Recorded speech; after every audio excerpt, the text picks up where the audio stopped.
मेरे दोस्तों, कैसे हैं आप लोग। मैं उम्मीद करता हूं आप लोग अच्छे होंगे और अपनी जिंदगी का निर्वाह बड़ी खूबसूरती के साथ कर रहे होंगे। आज हम बात करेंगे राजेश खन्ना और अमिताभ बच्चन के बारे में और अपनी बात को हम विस्तार देंगे। अमिताभ बच्चन की फिल्म जंजीर जो कि 1973 1973 में रिलीज हुई, और उससे पहले अगर अमिताभ बच्चन को हम देखें तो उनकी कामयाब फिल्मों में सिर्फ आनंद का ही नाम हमें नजर आता है। यहां भी इन्होंने जो स्क्रीन शेयर की थी वो राजेश खन्ना साहब के साथ की थी, और दूसरी जो फिल्म थी वो नमक हराम थी।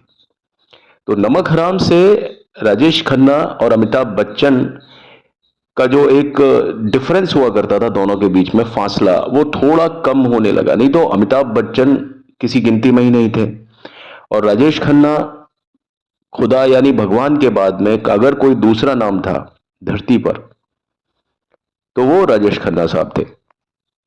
तो इस तरह से राजेश खन्ना और अमिताभ बच्चन यहां तक आते आते ये जो समय था 1972-73, ये एक बहुत ज्यादा निर्णायक समय होने वाला था।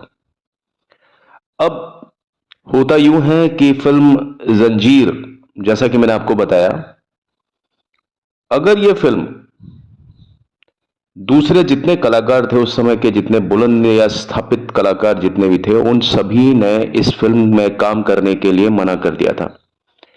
और इवन सलीम साहब को तो एक प्रोड्यूसर ने अपने ऑफिस से लगभग धक्के देके बाहर निकाल दिया था, यह कहते हुए कि ये कोई फिल्म है, ना तो इस फिल्म का कुछ अता है ना पता है, इसमें कोई गाना भी नहीं है, और इसमें जो हीरो है वो पुलिस इंस्पेक्टर है, उसके लिए करने के लिए कुछ नहीं है।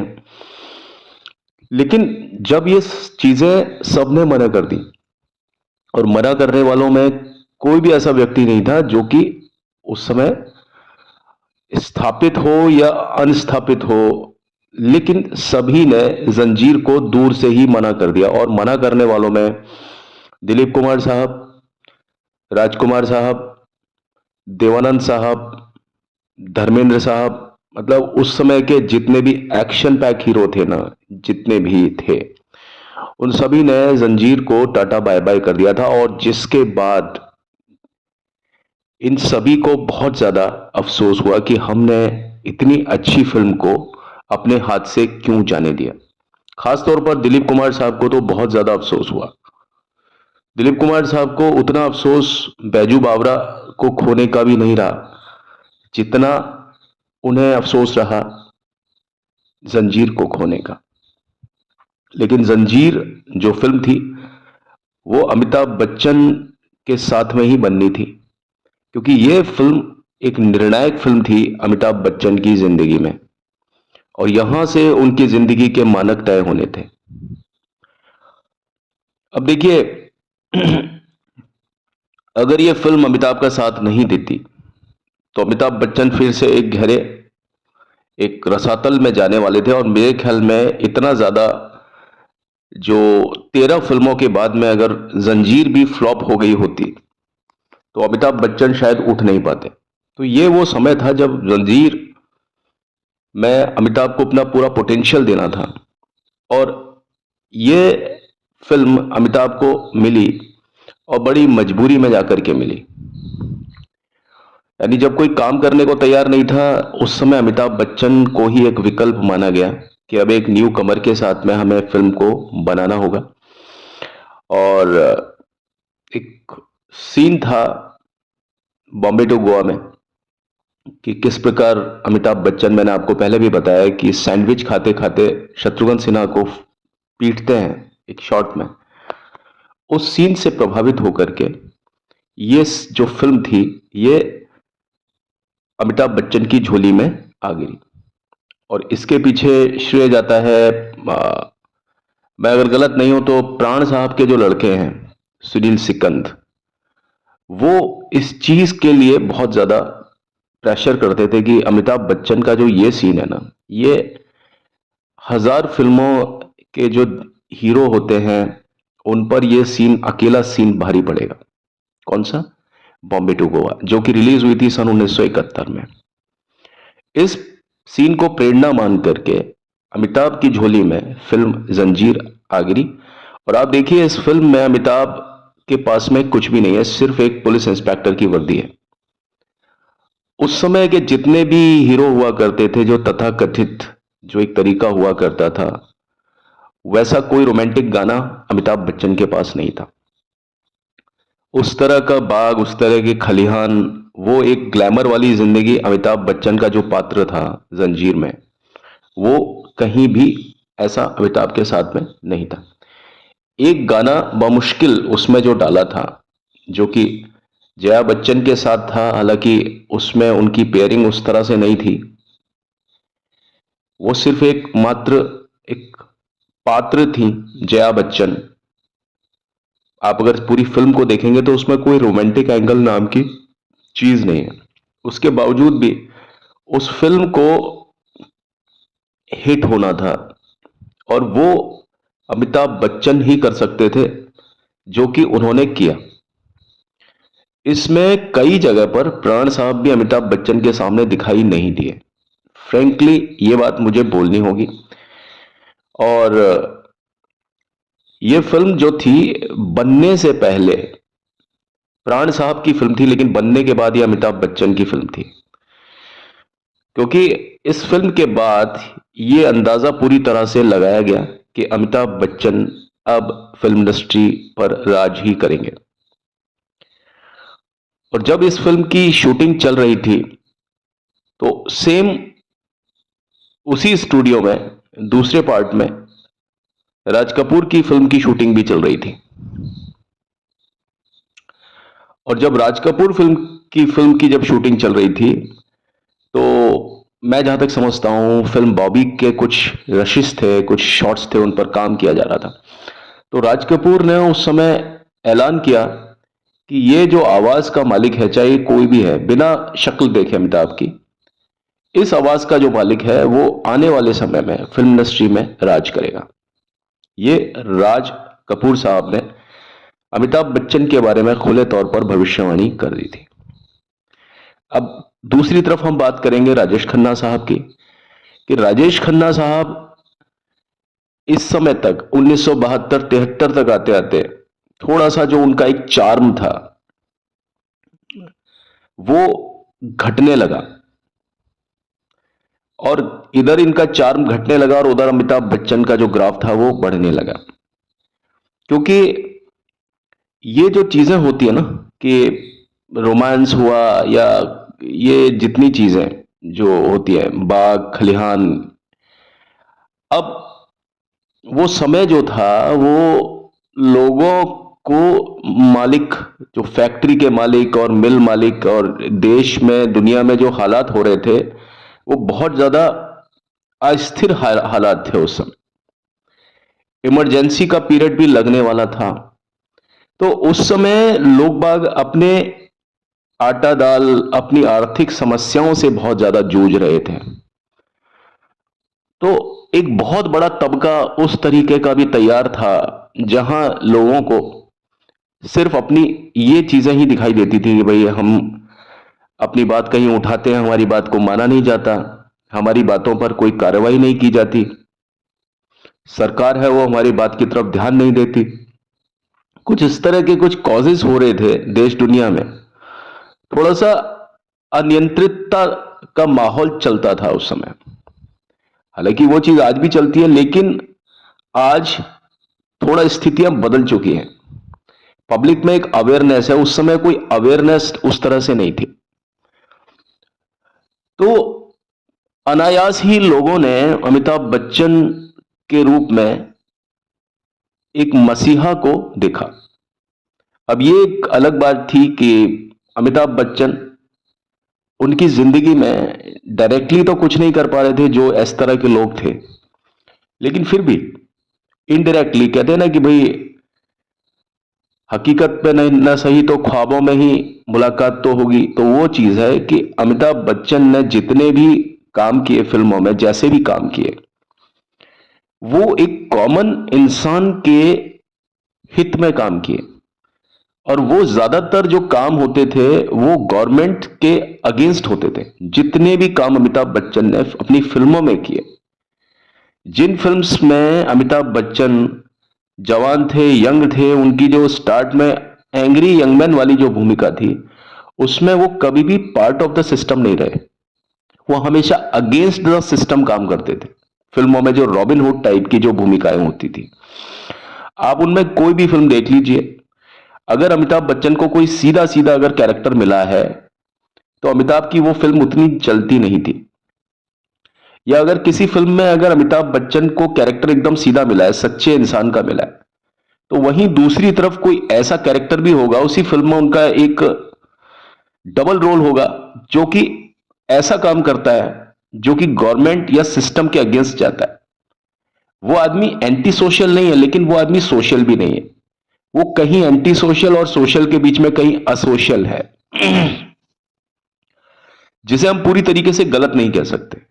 जो परिस्थितियों का मारा हुआ आदमी है, परिस्थिति का शिकार इंसान, निढाल, अकेला, जिस समय इंसान इस तरह की स्थिति में आता है, वहां पर उसको जो कुछ चीजें सही लगती हैं उस समय, उस तत्कालीन परिस्थितियों के मुताबिक, तो इंसान उन परिस्थितियों पर चल देता है। तो अमिताभ के कैरेक्टर्स जितने भी थे फिल्मों में, वो इस तरह से काम करते थे।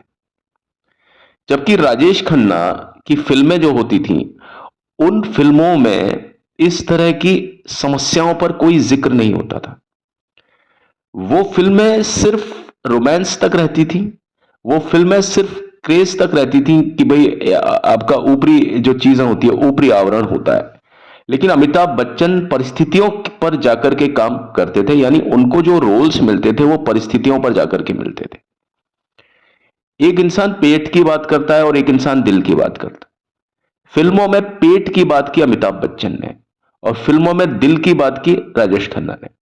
लेकिन यूं कहते हैं ना कि जब पेट भरा हुआ होता है तभी इंसान दिल की बात सुनता है। तो पेट जो होता है ना, वो इंसान की पहली मजबूरी होता है। जिसका पेट भरा हुआ है उसे फिर दिल, दुनिया और रोमांस नजर आता है। लेकिन आज की तारीख में भी यही चीज है। और पहले, आज से 50-60 साल पहले की बात बता रहा हूं, उस समय तो इंडिया में बहुत ज्यादा स्थितियां अलग थी, उतना विकसित भी नहीं था हमारा देश। और भारत तो सदा से गांव का ही देश माना जाता रहा है। 80% जो है वो ग्रामीण परिवेश ही होता है। और उस समय आप देखिए, वो जो समय था आज से 60 साल पहले, तो बहुत ही ज्यादा पिछड़ापन था हर चीज में। तो दबे कुचले लोगों की जो आवाज होती थी ना, वो अमिताभ बच्चन इस तरह से बने। राजेश खन्ना क्योंकि इस तरह से स्थापित हो चुके थे कि उनकी बॉय जो जो इमेज थी वो सिर्फ लवर बॉय वाली थी। अगर और उन्होंने उस चीज पर इतनी ज्यादा पकड़ बनाई हुई थी कि अगर वो उस इमेज से जाकर के थोड़ा सा अलग से काम करते तो शायद थोड़ा सा दिक्कत हो सकती थी राजेश खन्ना के साथ में। हालांकि फिल्म रोटी या दुश्मन में उन्होंने कुछ इस तरह के काम किए, वो चीज भी उनकी सराही गई। लेकिन राजेश खन्ना से लोगों की जो उम्मीदें होती थी, वो रोमांटिक हीरो के लिए ही राजेश खन्ना फिट थे। लेकिन क्योंकि राजेश खन्ना बीते वक्त के साथ में उनकी उम्र भी बढ़ रही थी, और ये होता है ना कि इंसान ग्लैमर जो होता है, फेस जो होता है, चेहरा होता है, उससे बहुत देर तक बांध करके किसी को नहीं रख सकता। लेकिन अगर कहीं कोई इंसान आपके पेट, आपकी परिस्थितियों पर बात करता है, आपकी दुख और दर्द के ऊपर अगर वो मसीहा बनने की बात करता है, तो पर्दे पर चाहे उस इंसान की उम्र चाहे कितनी भी हो, चाहे वो इंसान फिर कैसा ही कैरेक्टर करे, अच्छा कैरेक्टर करे चाहे बुरा कैरेक्टर करे, वो इंसान मतलब चरित्र जैसा भी अभिनीत करे, ज्यादातर लोगों को वैसा इंसान ही पसंद आता है। यही कारण है कि अमिताभ बच्चन को जिसने पसंद किया, वो ज्यादातर लोग बाग जिसको बोलते हैं भाई, मैं ये नहीं कहता कि अमिताभ बच्चन की एक्टिंग में दम नहीं था, बहुत जबरदस्त था। लेकिन अमिताभ बच्चन को जितना ज्यादा छोटे तबके के लोग, जिनको हम बोलते हैं जिनके काम छोटे होते हैं, वैसे तो इंसान कोई छोटा या बड़ा नहीं होता, जिनको कहते हैं कि भाई रिक्शे वाले हुए या ये छोटे जो बेचारे रोज का कमाते हैं, रोज का खाते हैं, इस तरह के लोगों के लिए अमिताभ बच्चन ने फिल्में बनाई। और ये तबका पूरे इंडिया में है। हर जगह पर है। तो जब परिस्थितियां आपकी आपके हीरो से मिलती है, वो इंसान वही कर रहा है जो आप करते हो अपनी जिंदगी में, और वो प्रयास कर करके वो जब अपने मुकाम पर उठता है अपने ही बल पर, तो ऐसे इंसान को हर कोई व्यक्ति देखना चाहेगा। और फिर उसके बाद में परिस्थितियों से बात आती है एक्टिंग पर, और जहां बात एक्टिंग पर आती है, वहां पर अमिताभ बच्चन को स्कॉलर्स लोग भी देखते हैं। वहां वो लोग भी देखते हैं जो कि नीचे तबके से ताल्लुक नहीं रखते। नीचे मतलब आर्थिक रूप से जो कमजोर हैं, वैसे तबके वाले लोग तो अमिताभ को देखते हैं सिर्फ उनकी परिस्थितियों की वजह से, कि किस तरह से अमिताभ बच्चन परिस्थितियों से जीतते हैं, मजबूरियों पर काबू पा करके, उन पर विजय प्राप्त करके वो किस तरह से अपने मुकाम पर पहुंचते हैं हर फिल्म में। और जब वो एक बार मुकाम पर पहुंच जाते हैं, और हर एंगल पर जो उनकी एक्टिंग होती है, उनकी गहराई होती है, डायलॉग डिलीवरी होती है, ड्रेसिंग सेंस होता है, इन सभी को देखने के लिए फिर जो स्कॉलर्स होते हैं, बहुत बड़े अमीर लोग, वो भी फिर अमिताभ बच्चन को उस तरह से देखते हैं। और जहां तक बात फिर रोमांटिक एंगल की आती है, अमिताभ बच्चन की फिल्मों में रोमांटिक एंगल बहुत कम होता है। जहां तक बात गानों की होती है, तो गानों में अमिताभ बच्चन रोमांटिक नजर आते हैं, है ना। कोई भी फिल्म आपकी उठा लीजिए, उनके गाने बड़े रोमांटिक होते हैं, लेकिन उन गानों में सिर्फ वो होता है फ्लावरी, जो लैंग्वेज होती है वो नहीं होती है। आप देखिए, फ्लावरी लैंग्वेज नहीं है हर जगह पर, लेकिन राजेश खन्ना के जो गाने हैं उनमें सिर्फ फ्लावरी लैंग्वेज है। बहुत ज्यादा हाइपर रोमांटिक जो गाने होते हैं ना, उसमें एक शब्द भी टस से मस नहीं होता कि अब देखिए, अमिताभ बच्चन के गाने हैं थोड़े ब्लंट भी होते हैं, थोड़े शार्प भी होते हैं कई बार, लेकिन राजेश खन्ना के गाने उस तरह से शार्प नहीं हुआ करते थे। तो लोगों ने जो एक चीज देखी कि भाई हम यहां जाते हैं, तो अमिताभ बच्चन की फिल्मों में उन्होंने उन्हें विविधता ज्यादा दिखी, वैरायटी ज्यादा दिखी। मैं ये चीज कभी नहीं कहूंगा कि राजेश खन्ना में विविधता की कमी थी। भाई जिस तरह के रोल्स राजेश खन्ना को मिले, राजेश खन्ना ने अपने उस तरह के रोल्स को किए। ये राजेश खन्ना और अमिताभ बच्चन, इनमें मैं जो फर्क मानता हूं वो वही फर्क है जैसे लता मंगेशकर और आशा भोसले में। अगर लता मंगेशकर एक तरफ बहुत अच्छी कलाकार है, बहुत अच्छा गाने वाली हैं, वैसे ही आशा भोसले, मैं आशा और लता के आगे कभी थी नहीं लगा सकता। हालांकि लता मंगेशकर अब इस दुनिया में नहीं है, लेकिन फिर भी ऐसे इंसान हमेशा अमर रहते हैं, अजर और अमर रहते हैं। क्यों? क्योंकि वो इंसान हमेशा अपनी उन अपने उन अदाकारी, अपने उन कलाओं के लिए जाने जाते हैं जिनको हम जीवंत रूप में सुनते हैं। तो लता मंगेशकर अपने जो परफेक्शन था उनका, कि वो जिस चीज में गाती थी ना, उस चीज में, उस विधा में उनको कोई हराने वाला नहीं होता था। जिस तरह के गाने लता मंगेशकर ने गाए और बहुत डूब करके गाए, उस तरह के गानों में लता मंगेशकर को कोई चैलेंज नहीं कर सकता था पूरी दुनिया में। उसी तरह से राजेश खन्ना का अपना एक फील्ड होता था, बिल्कुल मुख्तलिफ फील्ड, रोमांटिक, और उसमें उनको कोई चैलेंज नहीं कर सकता था। वहीं दूसरी तरफ आशा भोसले, जो रोमांटिक भी गाती थी, जो फिलोसॉफिकल भी गाती थी, जो कैबरे भी गाती थी, हर तरह के गाने आशा भोसले गा सकती थी। गजल भी गा सकती थी जो उन्होंने गाई। तो उस तरह का जो तिलिस्म था वो अमिताभ बच्चन के पास रहा। अमिताभ बच्चन सब कुछ कर सकते हैं फिल्मों में, लेकिन राजेश खन्ना से ये उम्मीद हम नहीं कर सकते कि वो सब कुछ कर सकते हैं। हालांकि वो करते हैं, लेकिन वो प्रोजेक्शन राजेश खन्ना के पास नहीं होता। राजेश खन्ना जिन चीजों में जैसे एक्सपर्ट होते हैं ना, एक तो स्पेशलिस्ट डॉक्टर होता है और एक होता है एमबीबीएस। स्पेशलिस्ट डॉक्टर सिर्फ अपनी उस पर्टिकुलर चीज के बारे में बात कर सकता है जिसमें उसका स्पेशलाइजेशन है। तो राजेश खन्ना के पास में जिस चीज का स्पेशलाइजेशन है, राजेश खन्ना से ऊपर उस तरह के स्पेशलाइजेशन में कोई जा नहीं सकता। हालांकि ये कोशिशें अमिताभ बच्चन की तरफ से कई बार हुई और अमिताभ बच्चन उसमें बहुत ज्यादा सफल भी हुए। जैसे फिल्म कभी कभी आप देखेंगे अमिताभ बच्चन को, तो अमिताभ बच्चन आपको पूरी तरीके से फिलोसॉफिकल अंदाज में नजर आएंगे। यानी अमिताभ बच्चन को अगर एक बार प्रोमिनेंस दी जाती है तो अमिताभ बच्चन उस चीज को एक अलग एंगल से करते हैं। लेकिन वहां पर भी अमिताभ बच्चन और राजेश खन्ना का कोई कंपैरिजन कर नहीं सकता। अमिताभ बच्चन को जब कोई कैरेक्टर दिया जाता है इस तरह का, जैसे कभी कभी मैं उनको कैरेक्टर दिया, जैसे आलाप फिल्म में उनको एक कैरेक्टर दिया अलग से दार्शनिक या एक कवि जैसा, तो अमिताभ बच्चन उसमें कवि और दार्शनिक नजर आते हैं। लेकिन अगर राजेश खन्ना की बात, फिल्मों की बात करें, तो उनको ऐसा कोई कैरेक्टर मान लो दिया भी ना जाए फिल्म में कि वो कहने को कवि हो, राजेश खन्ना चाहे कोई भी कैरेक्टर करें, वो हमेशा एक दार्शनिकता से ही काम करते हैं, वो एक कवि बनकर के ही काम करते हैं। आनंद को देखिए आप सफर में उनके डायलॉग बोलने का तरीका देखिए, वो हमेशा आपको एक कवि, एक फिलोसोफर, एक गजल गायक ही नजर आते हैं। राजेश खन्ना की बात कर रहा हूं। उनका जो एंगल है बात करने का वो हाइपर रोमांटिक है। वो कोई भी चीज बोलते हैं वो रोमांटिकली बोलते हैं। और उधर अमिताभ बच्चन के साथ ऐसा नहीं है। अमिताभ बच्चन को जब रोल दिया जाता है वो उसमें फिट होते हैं एकदम। अब चाहे वो कोई कोई भी रोल हो, अमिताभ बच्चन जब उसको करते हैं वहां उनको कोई भी मतलब कंपटीशन नहीं दे सकता, नहीं दे सकता। लेकिन उसके बावजूद भी अमिताभ और राजेश खन्ना बिल्कुल मुख्तलिफ हैं। अब देखिए ये जो समय था जंजीर फिल्म का, उसमें आप देखेंगे कि दूर दूर तक अमिताभ बच्चन, जैसा मैंने बताया, प्रकाश मेहरा और सलीम जावेद के जहन में बिल्कुल भी नहीं थे।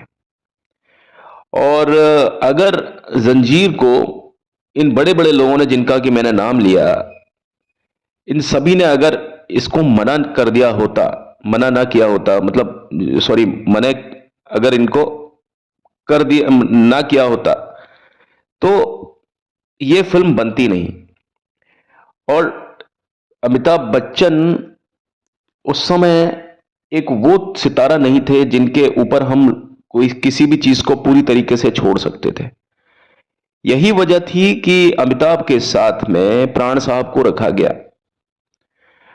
और ये फिल्म, जैसा मैंने आपको बताया कि प्राण साहब की फिल्म थी, प्राण साहब ने भी जब इसको सिग्नेचर किया था तो उन्हें मालूम नहीं था कि इसमें एक नया लड़का उनसे बहुत ज्यादा आगे बाजी ले जाएगा। हालांकि प्राण साहब खुश थे इस चीज को लेकर के।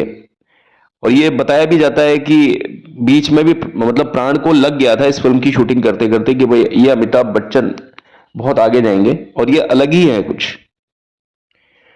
कास्ट किया गया कई लोगों को उसमें, अब इनके अपोजिट बहुत लोगों ने मना किया। कुछ लोगों ने तो जंजीर को देख करके मना किया। लेकिन जब उसमें अमिताभ बच्चन को फाइनली ले लिया, और इसमें आप देखिए कि प्रकाश मेहरा साहब भी एग्रीड नहीं थे इस चीज के लिए, खुश नहीं थे कि अमिताभ को लिया जाए। लेकिन ये अमिताभ की किस्मत थी कि उन्हें यह फिल्म मिली। और जब उस फिल्म में अमिताभ को साइन किया गया तो उनके साथ फिर कोई एक्ट्रेस काम करने को तैयार नहीं थी। आप देखिए, इससे पहले मुमताज की फिल्म रोटी आ चुकी थी और वहां पर कुछ इस तरह का ही पात्र मुमताज ने किया था फिल्म में, जैसा कि जया बच्चन ने बाद में जंजीर में किया। लेकिन जंजीर फिल्म थी वो पहले मुमताज को ऑफर हुई थी, लेकिन मुमताज ने जैसे अमिताभ बच्चन का नाम लिया तो ये खुद प्रकाश मेहरा बताते हैं कि मुमताज भाग गई। उन्होंने जैसे ही देखा कि भाई अमिताभ बच्चन को सिग्नेचर किया है, उसके बाद में बताते हैं कि उन्होंने शादी वादी कर ली और फिर अल्टीमेटली वो निकल गई उस फिल्म से। बाद में उस फिल्म के लिए बहुत ज्यादा दिक्कतें हुई और जैसे तैसे करके जया बच्चन को उस फिल्म के लिए नामांकित किया गया। उधर राजेश खन्ना साहब भी एक तरीके से कसम खा चुके थे कि वो फिर से कभी भी सलीम जावेद के साथ काम नहीं करेंगे। फिल्म हाथी मेरे साथी, जैसा कि मैंने आपको बताया, उस फिल्म के बाद से इनके बीच में एक टकराहट, कड़वाहट बहुत ज्यादा आ चुकी थी। और उस समय तक राजेश खन्ना ये समझते थे, जैसा कि मैंने आपको कल भी बताया था, कि जो उनकी फिल्में होती हैं वो सिर्फ उन्हीं की वजह से चलती है। और अगर उनकी फिल्मों में अगर कोई कहानी ना हो तो भी राजेश खन्ना उन फिल्मों को चला करके ले जाएंगे। इस कारण से सलीम जावेद साहब ने कुछ ऐसा किया अपनी स्क्रिप्ट में कि उन्होंने अपनी फिल्म की जो स्क्रिप्ट थी, उनका जो टेक्निक था वो तो वही था, लेकिन थॉट बदल दिए। पहले सलीम जावेद की जो स्क्रिप्ट हुआ करती थी उसमें एंग्री यंग मैन वाला इतना ज्यादा मतलब पैच या इतना ज्यादा जो मतलब सिस्टम नहीं हुआ करता था, लेकिन हाथी मेरे साथी के बाद से इन दोनों ने अपनी टेक्निक्स को तो वही रखा, जो टेक्निक जो यूज होती है, जो उनकी एक स्पेशल टेक्निक हुआ करती थी, लेकिन अपने जो थॉट प्रोसेस था उसको चेंज किया। और इस थॉट प्रोसेस की वजह से राजेश खन्ना पूरी तरीके से खत्म हो गए, बिल्कुल अच्छे तरीके से, मतलब एक जिसको बोलते हैं ना कि एक क्लियर कट स्वीप का मामला हो गया कि कहां राजेश खन्ना के पास में बहुत कुछ होता था, सारा फिल्म इंडस्ट्री के नाम मतलब होता था कि राजेश खन्ना मतलब फिल्म इंडस्ट्री, और कहां ऐसा हुआ जंजीर के बाद से कि वो सब चीज राजेश खन्ना के पास से बिल्कुल दूर चली गई। ये जो दिक्कत है जो हुई, जैसा मैंने बताया, ये हाथी मेरे साथी फिल्म से ही हुई, और अगर ये फिल्म राजेश खन्ना नहीं करते तो शायद इतनी ज्यादा दिक्कतें राजेश खन्ना की जिंदगी में आती नहीं। हाथी मेरे साथी में राजेश खन्ना का जो मेहनताना था, जो उनकी फीस थी, वो थी 5 लाख रुपया, और उसी फिल्म में सलीम जावेद साहब को मात्र 10,000 रुपए दिए गए थे। और ये जो पैसे थे ये 750 रुपए से फिर भी ज्यादा थे, जो कि तनख्वाह के तौर पर सलीम और जावेद साहब को दिए जाते थे, अलग अलग 750 दोनों को। लेकिन इस फिल्म में पहली बार 10,000 रुपए मिले थे सलीम जावेद को, लेकिन 10,000 रुपए भी जो थे वो 5 लाख से बहुत कम थे, और इस चीज पर सलीम जावेद को बहुत ज्यादा आपत्ति थी। उनके मुताबिक फिल्म को बनाने का जो श्रेय होता है वो एक लेखक का पास में, मतलब जो होता है ना कि अगर लेखक की कहानी में दम नहीं है, अगर उसकी पटकथा में अगर वो बात नहीं है तो फिल्म चल नहीं सकती है। तो इस समय तक लेखकों को कोई ज्यादा तवज्जो नहीं दी जाती थी, और सलीम जावेद हमेशा लेखकों की तवज्जो पर लड़ते रहे पूरी जिंदगी भर, और उन्होंने उसे एक न्याय दिलाया। फिल्मों में मतलब इनके नाम लिख करके नहीं आते थे। आप देखिए उनकी पहले की जो फिल्में होती थी 60s में 50s में, उस समय लेखकों के नाम तक फिल्मों में लिख करके नहीं आते थे, उनको फिल्म्स का कोई हिस्सा समझा ही नहीं जाता था। लेकिन सलीम जावेद के आने पर फिल्म के पोस्टर्स पर भी सलीम और जावेद डायलॉग्स, ये सारी चीजें लिख करके आती थी, कैसेट बिकने लग जाते थे। तो ये जो प्रिविलेज था, क्योंकि ये भाई वन मैन आर्मी का काम हुआ करता है, क्योंकि फिल्म में किस तरीके से प्रेजेंट करना है ये सारी चीज लेखक तय करता है, अगर वो स्क्रीन प्ले जानता है। और इन लोगों का स्क्रीन प्ले इतना जबरदस्त हुआ करता था दोनों जोड़ी का, कि आप समझें अमिताभ बच्चन के जितने भी हमें सीन्स याद हैं वो स्क्रीन प्ले की वजह से भी याद हैं। ऐसा नहीं है कि स्क्रीन प्ले नहीं होता था, किसी कैरेक्टर को किस तरीके से आना है, अगर वो लोकेशन पर आता है, पॉइंट पर आता है, तो वो किस तरीके से आता है, उसका अंदाजे बयां क्या होता है, उसके पीछे क्या चीज चल रही होती है, उसका जो एक तलखी होती है वो क्या होती है, सारा स्क्रीन प्ले का एक हिस्सा होता है। आप अमिताभ बच्चन का कोई भी सीन याद कर लीजिए जो कि सलीम जावेद की फिल्मों में ही आपको दिखाई देगा, और उसके बाद में कुछ सीन आपको दिखाई देंगे कादर खान साहब की फिल्में जो आपके अमिताभ बच्चन के साथ में। उससे पहले ऐसा कोई स्क्रीन प्ले का सिस्टम नहीं हुआ करता था।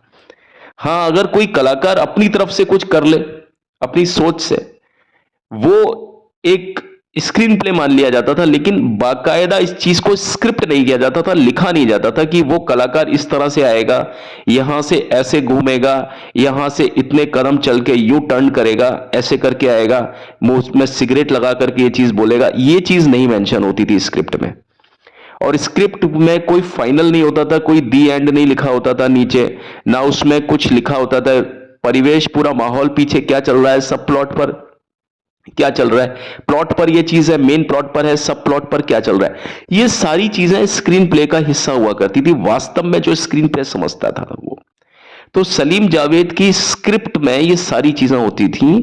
लोगों ने पहले उन्हें बेवकूफ बताया, लोगों ने उनका मजाक उड़ाया, मैंने जैसा कि बताया अपने ऑफिस से भी बाहर निकाला। लेकिन आप देखिए सलीम जावेद की जो कहानियों पर जो काम होता था बहुत गजब का काम होता था। तो हाथी मेरे साथी के बाद से उन्होंने अपना थॉट प्रोसेस को बदला और उन्होंने इंडिया में जो हालात थे उन हालातों को मद्देनजर उनको ध्यान में रखते हुए एक ऐसा कैरेक्टर गढ़ा और उसके लिए उन्होंने कई लोगों का चयन किया। और जिन जिन लोगों ने अमिताभ बच्चन मतलब सलीम जावेद को मना किया वो लोग बाद में पूरी जिंदगी भर वो पश्चाताप करते रहे, पछताते रहे कि हमने इन इस बात को समझा क्यों नहीं वक्त रहते हुए। और अमिताभ बच्चन भी अगर उस समय तक मैं कहता हूं कि अगर स्थापित हो चुके होते, अच्छा हुआ कि अमिताभ बच्चन जंजीर फिल्म तक स्थापित नहीं हुए थे। अगर अमिताभ बच्चन की अगर 2-4 फिल्में जंजीर फिल्म से पहले चल चुकी होती तो शायद अमिताभ बच्चन भी जंजीर को रिजेक्ट ही करते, क्योंकि अमिताभ बच्चन के पास कोई ऑप्शन नहीं था, उनके पास कोई काम नहीं था। अमिताभ बच्चन उस समय सिर्फ इस फिल्म में स्टार मटेरियल के लिए नहीं आए थे, उन्हें पता ही नहीं था कि वो इस फिल्म से क्या बन जाएंगे। उन्हें काम करते रहना था, उनके लिए काम करना जरूरी था, उनके लिए हीरो बनना जरूरी नहीं था। उस समय तक उनकी वो स्थिति आ चुकी थी। मैंने आपको अपनी पहले भी वीडियो में बताया होगा कि उन्होंने कई काम ऐसे भी किए थे कि जहां वो कहीं भीड़ का एक हिस्सा नजर आ रहे हैं किसी शॉट में बहुत पीछे। इस तरह के कुछ रशेज, इस तरह के कुछ प्रिंट्स शशि कपूर ने हर फिल्म से हटवाए थे और अमिताभ बच्चन को एक तरीके से डांटा था कि तुम एक स्टार मटेरियल हो, तुम खुद को इस तरह से जाया मत करो, समय आएगा तुम्हारा भी, और जब तुम्हारा समय आएगा तो तुम देखना तुम क्या बनोगे। इसलिए अमिताभ बच्चन शशि कपूर साहब के भी बहुत ज्यादा हाईली थैंकफुल है, क्योंकि शशि कपूर साहब ने उनको जो मॉरल सपोर्ट किया और जो उन्होंने ब्रदरली एडवाइस किया वो शायद किसी ने भी उनको उस समय नहीं किया था, उन्होंने और बलराज साहनी साहब ने। तो अमिताभ बच्चन जो हैं वो बाय चांस उनको ये फिल्म मिली थी जंजीर। अमिताभ बच्चन अगर खुद हिट हो गए होते तो उस फिल्म को रिजेक्ट कर देते जैसे और लोगों ने किया। और अगर प्रकाश मेहरा को अगर और कोई हीरो अगर उनको हां कर देता तो वो अमिताभ को लेते ही नहीं। तो ये किस्मत की बात थी। कई बार होता है कि कुछ फैक्टर्स ऐसे होते हैं, जो चीज बनने वाली होती है ना वो चीज कुछ भी करके बनती है। जैसे शोले बननी थी, हिट होनी थी, फ्लॉप हो करके हिट होनी थी, तो वो इस तरह से हुई। तो सलीम खान साहब का जो एक विवाद हुआ था वो इस तरह से हुआ था राजेश खन्ना के लिए। अब देखिए जब ये बात विवादित हो जाती है और उसके बाद में बहुत सारे लोग होते हैं जो सिस्टम से के मतलब होता है ना कि एक ट्रेंड चल रहा है उस ट्रेंड के खिलाफ भी जाना चाहते हैं कि भाई बहुत ज्यादा एक ट्रेंड चल पड़ा है रोमांटिक एंगल का, इसके बाद में लोगों को कुछ चेंज चाहिए होता है। आप देखिए फिल्म इंडस्ट्री में हर समय कुछ ना कुछ चेंजेस होते हैं, हर 2-2 3-3 साल में किसी तरह का कोई माहौल बदलता रहता है। आज भी आप इस चीज को महसूस करते हैं। तो वो जो समय था उस समय इस तरह के चेंज की भी जरूरत थी। क्यों?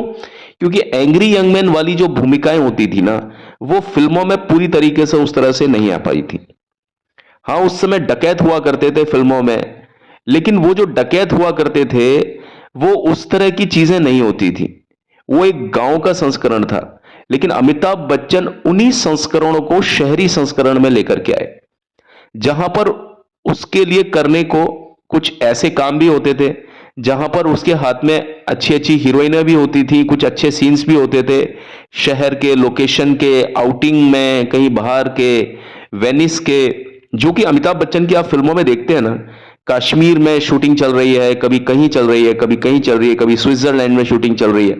आप देखिए अमिताभ बच्चन ने कोई ऐसा काम नहीं किया कि जो पहले नहीं किया गया हो, लेकिन उस संस्करण को बदला, उसको और ज्यादा मजबूत किया, गांव के संस्करण को शहरी संस्करण में लगाया। एंग्री यंग मैन वाला जो वो था पैटर्न था, उसके पीछे परिस्थितियां पहले कुछ और रहती थी।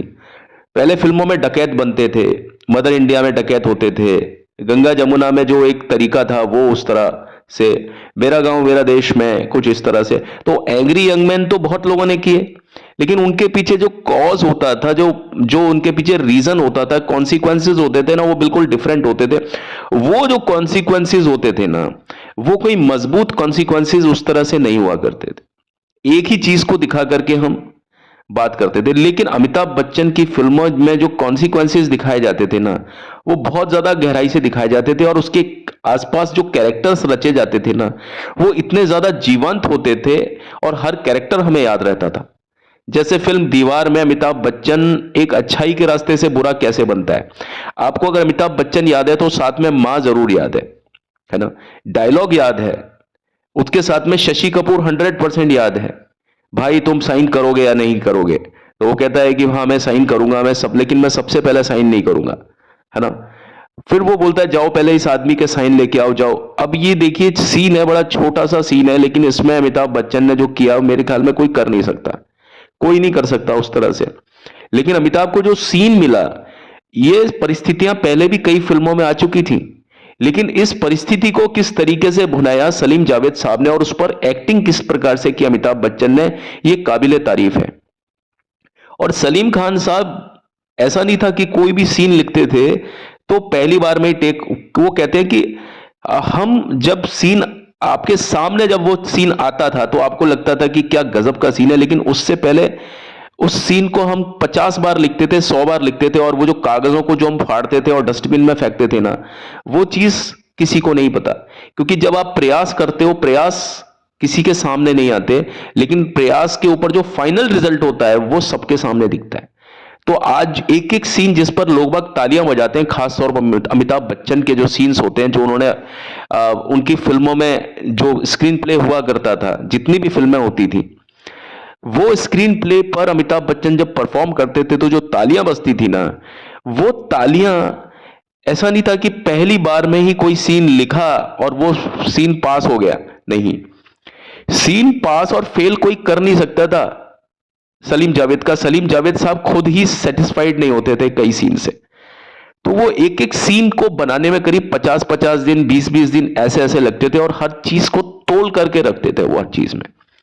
खास तौर पर जब स्क्रिप्टिंग अमिताभ बच्चन की होती थी तो वो बहुत ज्यादा जुगत लगाते थे उस चीज में, बहुत ज्यादा अपना तो तजुर्बा, हर चीज का पूरा निचोड़, सारी परिस्थितियों को ध्यान में रखकर, सारे ऑडियंस को ध्यान में रख के।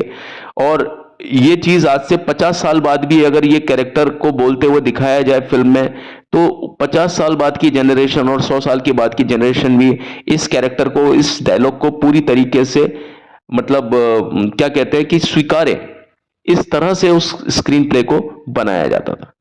ये चीज आप देखिए कि सलीम जावेद के साथ में ही एप्लीकेबल है। अमिताभ बच्चन ने बहुत सारी फिल्मों में काम किया, लेकिन वो प्रभाव नहीं आ पाया। मैं 2-4 फिल्मों के नाम लेना चाहूंगा, जैसे कालिया। कालिया में इंदर राज आनंद, मैं उनका भी बहुत ज्यादा मानता हूं कि अगर इंदर राज आनंद के साथ में अगर अमिताभ बच्चन की कुछ और फिल्में आई होती तो बहुत अच्छा हुआ होता, क्योंकि इंदर राज आनंद के भी जो डायलॉग्स हुआ करते थे, डायलॉग फॉर्मेशन बहुत जबरदस्त था।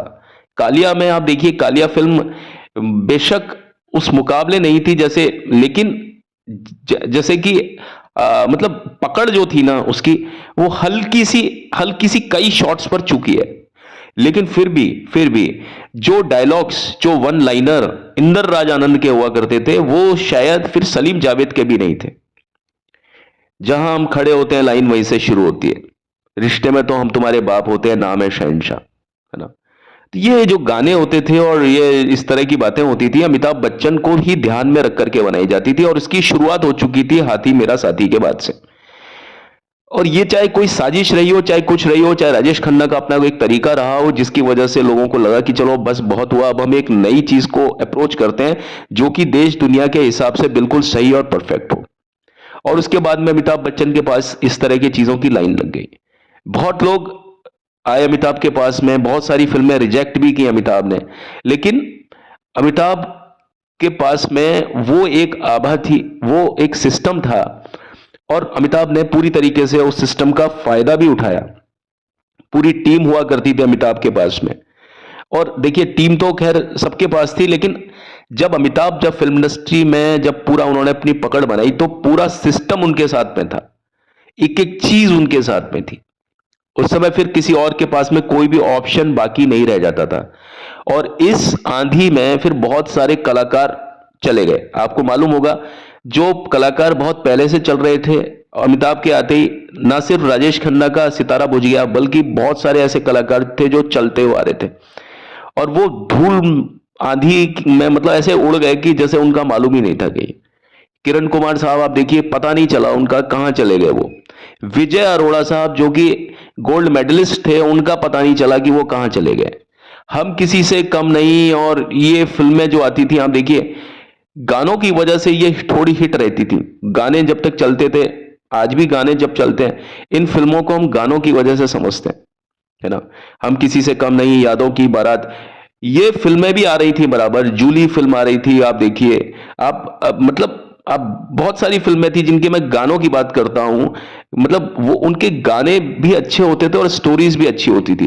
लेकिन अमिताभ बच्चन का जो एक कैरेक्टर जो बनता था, जो फिल्मों में स्क्रीन प्ले जो उनके नाम से लिखे जाता था, और अमिताभ बच्चन खुद भी स्क्रीन प्ले को बहुत अच्छी तरीके से समझते थे, तो वो जब तक एक एक सीन से सेटिस्फाइड नहीं होते थे, तब तक वो फिल्म को डन नहीं करते थे। ये फैसिलिटी बहुत सारे लोगों के पास नहीं थी कि भाई अपनी फिल्म में आप हर शॉट को दें और उसके बाद में जाकर के आप मॉनिटर पर देखें कि क्या मैं इसमें कुछ और भी इंप्रूव कर सकता हूं, इम्प्रोवाइजेशन कर सकता हूं। ये फैसिलिटी सिर्फ अमिताभ बच्चन या उनकी कद काठी के जो लोग थे, जो उनके लेवल के थे, उन्हीं को दिया जाता था, और अमिताभ बच्चन को भी उनमें सबसे ज्यादा एडवांटेज दिया जाता था। अगर किसी सीन में अगर विनोद खन्ना और अमिताभ बच्चन एक साथ में हैं, और अगर उसमें विनोद खन्ना सेटिस्फाइड है लेकिन अमिताभ बच्चन सेटिस्फाइड नहीं है, तो उसमें वो सीन रिशूट ही किया जाता था, और चलती अमिताभ बच्चन की ही थी। लेकिन ऐसा भी हुआ था कि एक फिल्म थी परवरिश, उसमें विनोद खन्ना ने जो कहा वो हुआ। मतलब आपस में ये एक पार्ट ऑफ द प्रोफेशन हुआ करता था। दूसरा व्यक्ति हर विनोद खन्ना भी इक्वली इंटरेस्टेड थे ये जानने के लिए कि भाई अमिताभ बच्चन को कितने सीन्स मिले हैं, सोलो कितने मिले हैं, ड्यूएट मतलब एक ऐसा सीन सीन अकेले कितने मिले हैं उनको, उनको गाने कितने मिले हैं, गाने का परफॉर्मेंस क्या है, उनका प्रेजेंटेशन कैसे होना है, मुझे कितने गाने मिले हैं, मुझे अमिताभ के साथ कितने सीन मिले हैं, मुझे अकेले में कितने सीन मिले हैं, मुझे हीरोइन के साथ कितने सीन मिले हैं।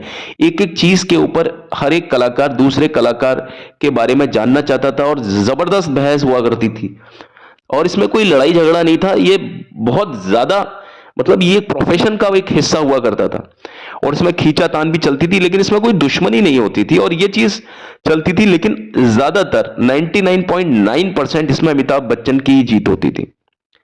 लेकिन कुछ जगह पर और कलाकार भी जीतते थे, जैसे कि शत्रुघ्न सिन्हा के बारे में मैंने बताया था। फिल्म काला पत्थर में एक सीन था जहां पर अमिताभ बच्चन के डुप्लीकेट को और शत्रुघ्न सिन्हा के डुप्लीकेट को बराबर रहना होता है, लेकिन ये तो स्क्रिप्ट में था, लेकिन जो वास्तव में जो लोकेशन पर चल रहा था वो उल्टा था। वो ऐसा था कि अमिताभ बच्चन का जो कैरेक्टर था, जो उसका डुप्लीकेट था, वो शत्रुघ्न सिन्हा के कैरेक्टर को मार देता है, मतलब मारता नहीं है, उसके गले पर फावड़ा रख देता है। अब वहां पर शत्रुघ्न सिन्हा को इस बात पर आपत्ति थी कि अगर उस समय शशि कपूर उस सीन में नहीं आए होते, तो अमिताभ बच्चन का जो कैरेक्टर था, अमिताभ बच्चन का जो डुप्लीकेट कैरेक्टर था, जो कि फिल्मों में डुप्लीकेट को ही दिखाते हैं फाइट करते हुए, वो मार चुका होता। किसको? शत्रुघ्न सिन्हा के डुप्लीकेट को। तो इस फिल्म का निर्णय तो यही हो गया था, इसी पॉइंट पर इंटरवल से पहले यह साबित हो गया था कि अमिताभ बच्चन ही टफ है। किससे? शत्रुघ्न सिन्हा से। जबकि ओरिजिनल स्क्रिप्ट में उनको बराबर दिखाया गया था। इस जगह पर बहुत ज्यादा बहस हुई, बहुत ज्यादा दिक्कतें हुई, 5-6 घंटे की शूटिंग रुकी भी, लेकिन उसके बाद में फिर शत्रुघ्न सिन्हा साहब के मतलब पॉइंट ऑफ व्यू को ही रखा गया उसमें। और आप देखिए अंत तक भी ये डिसाइड नहीं होता है कि कौन ज्यादा है, मंगल ज्यादा भारी है या विजयपाल ज्यादा भारी है उस फिल्म में। तो कई जगह पर अमिताभ बच्चन के साथ में कुछ ऐसे कलाकार होते थे कि जो अपनी बात को मनवा लिया करते थे, जैसे कि शत्रुघ्न सिन्हा साहब पहले, दूसरा विनोद खन्ना साहब। बाकी किसी में इतनी हिमाकत मतलब किसी में इतना हिम्मत नहीं होती थी, या अगर किसी को बहुत ज्यादा दिक्कतें होती थी तो उसको भी बोलते थे भाई आप फिल्म छोड़ दीजिए। क्योंकि फिल्में जो होती थी ना, वो अमिताभ बच्चन के बेस पर चलती थी। बड़ी बड़ी जो हीरोइंस होती थी वो अमिताभ बच्चन को सिर्फ सपोर्ट करने आती थी उस फिल्म में, चाहे वो रेखा हो, चाहे वो कोई भी हो, परवीन बाबी हो, चाहे वो जया बच्चन हो, वो अमिताभ बच्चन के लिए सपोर्टिव रहती थी। क्यों? क्योंकि उसमें हीरोइन के लिए करने को कुछ नहीं होता था। वो जो कैरेक्टर होता था वो एंग्री यंग मैन के हिसाब से लिखा जाता था उस कैरेक्टर को। अब देखिए, जहां पर कैरेक्टर एकल होता है वहां पर कोई दूसरे कैरेक्टर को उसके साथ नहीं लिया जा सकता था। तो राजेश खन्ना की कोई स्थिति नहीं बनती थी कि अमिताभ बच्चन के साथ में वो किसी एक फिल्म को कर सकें। और अगर इस तरह से अगर किसी ने किया होता तो मेरे ख्याल में एक बहुत कोई गजब की चीजें बनती अगर राजेश खन्ना और अमिताभ बच्चन को साथ में लिया जाता। लेकिन अमूमन यह होता है कि जब इंसान जवानी के दिनों में इस तरह की चीजें नहीं करता कि वो कैरेक्टर दोनों एक साथ आ जाएं, कि राजेश खन्ना और अमिताभ बच्चन आपको एक साथ दिख जाए, दोनों ही बुलंद कलाकार हों और दोनों ही आपको स्क्रीन पर एक साथ दिखाई दें, ऐसा कभी नहीं होता। राजेश खन्ना को अपने अमिताभ बच्चन के साथ में उन उन फिल्मों में देखा, साथ में वो दो फिल्में आनंद और नमक हराम, जहां पर अमिताभ बच्चन की हैसियत कुछ थी ही नहीं फिल्म इंडस्ट्री में। उस स्थिति में आपने राजेश खन्ना और अमिताभ बच्चन को एक साथ स्क्रीन शेयर करते हुए देखा। लेकिन जैसे ही अमिताभ बच्चन की हैसियत बहुत ऊपर चले गई, राजेश खन्ना से बहुत ऊपर, उसके बाद कभी भी आपने ऐसा कोई सीन नहीं देखा होगा कि राजेश खन्ना और अमिताभ बच्चन एक साथ आए हों। हाँ, एक गाना था नसीब फिल्म का, है ना, जॉन जानी जनार्दन, उसमें राजेश खन्ना एक शॉट के लिए आए थे और वो चले गए। वो एक शॉट था। ये फिल्मों के सितारे और वो अमिताभ बच्चन राजेश खन्ना का थोड़ा मिमिक करते हैं उसमें कुछ इस तरह से हम बात को छोड़ दें तो अब देखिए, मनमोहन देसाई को कोई मना नहीं कर सकता था अपनी फिल्मों में कि साहब हर कोई इंसान मनमोहन देसाई के साथ आना चाहता था और उनके रिश्ते बड़े अच्छे रहते थे, बड़े दोस्ताना रहते थे हर एक के साथ में। और मनमोहन देसाई ने कई फिल्में बनाई अलग अलग लोगों को लेकर के। राजेश खन्ना साहब के साथ में भी उनके रिश्ते अच्छे रहे। राजेश खन्ना साहब चाहते भी थे कि वो फिल्म का हिस्सा बने और वो बनते भी। एक फिल्म थी मैं जहां तक समझता हूं परवरिश में आप ये चीज देख सकते थे। मतलब ये चीज हमें मालूम होती कि अमिताभ बच्चन और राजेश खन्ना एक साथ परवरिश में आ रहे हैं, लेकिन राजेश खन्ना किसी वजह से उस फिल्म को करने से चूक गए। उस फिल्म को उन्होंने नहीं किया। अगर वो फिल्म को कर लेते तो हमको दोबारा से एक करिश्मा देखने को मिलता, राजेश खन्ना और अमिताभ बच्चन को एक साथ देखने का। लेकिन राजेश खन्ना क्योंकि रोल की वजह से अड़े थे उसमें, तो वहां पर कुछ बात डिले हो गई राजेश खन्ना की तरफ से। और जब तक पार्टी का मुहूर्त वगैरह हो गया और मुहूर्त में विनोद खन्ना साहब चले गए और उसके बाद से वो फिल्म उनके लिए हो गई और अमिताभ बच्चन के लिए हो गई। अमिताभ बच्चन के साथ में लोग वक्त फिल्में करना चाहते थे, चाहे वो कितना ही बड़ा उनका पार्ट हो, क्योंकि अगर अमिताभ बच्चन के साथ में कोई स्क्रीन भी शेयर करता था ना, तो भाई उसका नाम तो होना ही था और उसको एस्टेब्लिशमेंट मिलती, चाहे 10% मिलती, यानी फिल्म में वो टिकता, आगे की फिल्म्स भी उसको मिलती।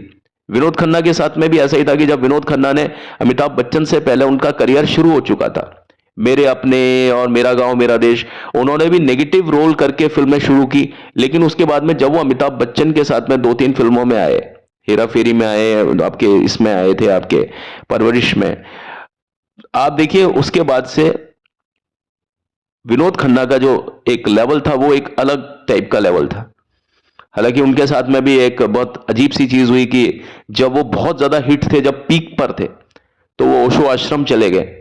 उसके पीछे भी कई कहानियां बताते हैं। अब उन कहानियों में कितनी सच्चाई है कितनी सच्चाई नहीं है इसकी बात मैं नहीं करता। उसके पीछे भी कुछ लोग बोलते हैं साजिश थी कि विनोद खन्ना को हटाया गया था फिल्म इंडस्ट्री से। अमिताभ के जो पीआर टीम नहीं चाहती थी कि भाई अमिताभ के साथ में कोई इनका प्रतिद्वंदी के रूप में इस तरह से कोई भी व्यक्ति खड़ा हो, चाहे वो शत्रुघ्न सिन्हा हो चाहे वो विनोद खन्ना हो। और ये बात कुछ आगे तक जाती है, इसके बारे में मैं एक अलग से वीडियो बनाऊंगा। और बाद में फिर ऐसा हुआ कि नियति को कुछ और ही मंजूर था। अमिताभ बच्चन खुद फिल्म इंडस्ट्री से 5-6 साल के लिए गायब हो गए, जब उस समय की तत्कालीन प्रधानमंत्री इंदिरा गांधी का जब देहांत हुआ, जब उनका मर्डर हुआ था, एक तरीके से असैसिनेशन हुआ था 1984 में, 31 अक्टूबर 1984 में। उसके बाद से अमिताभ बच्चन ने फिल्म इंडस्ट्री को ही छोड़ दिया था और पॉलिटिक्स ज्वाइन कर ली। तो अमिताभ बच्चन खुद परेशान हो गए थे। खैर, बहरहाल मैं आपको आज यही बता रहा हूं कि बताने की कोशिश कर रहा था कि राजेश खन्ना और अमिताभ बच्चन का कोई आपस में कोई ऐसा जोड़ नहीं था कि हम ये कहें कि साहब दोनों को फिल्मों में आने का एक पर्पस। भाई देखिए, स्थितियां अलग थी, दोनों की परिस्थितियां अलग बनाई गई थी फिल्म में, और एक की परिस्थिति पर दूसरा पूरी तरीके से नहीं पहुंच सकता था। लेकिन जब एक बार अमिताभ बच्चन का एक एक स्पेशलाइजेशन जब अपने फील्ड में एक तैयार हो गया, उस पर फिर राजेश खन्ना को रखना मुनासिब नहीं हो सकता था। बहरहाल आज की वीडियो में बस इतना ही। अपनी अगली वीडियो में एक बार फिर से आपसे रूबरू होता हूं इसके आगे की बात करने के लिए। तब तक के लिए मुझे आज्ञा दीजिए। अभी तो चलता हूं, लौट के मिलता हूं, बट प्लीज मेरी आपसे फिर से वही रिक्वेस्ट है कि मेरे चैनल को लाइक शेयर सब्सक्राइब जरूर करें और बेल आइकन को जरूर दबाएं। Thank you and have a nice time. Bye. God bless all of you.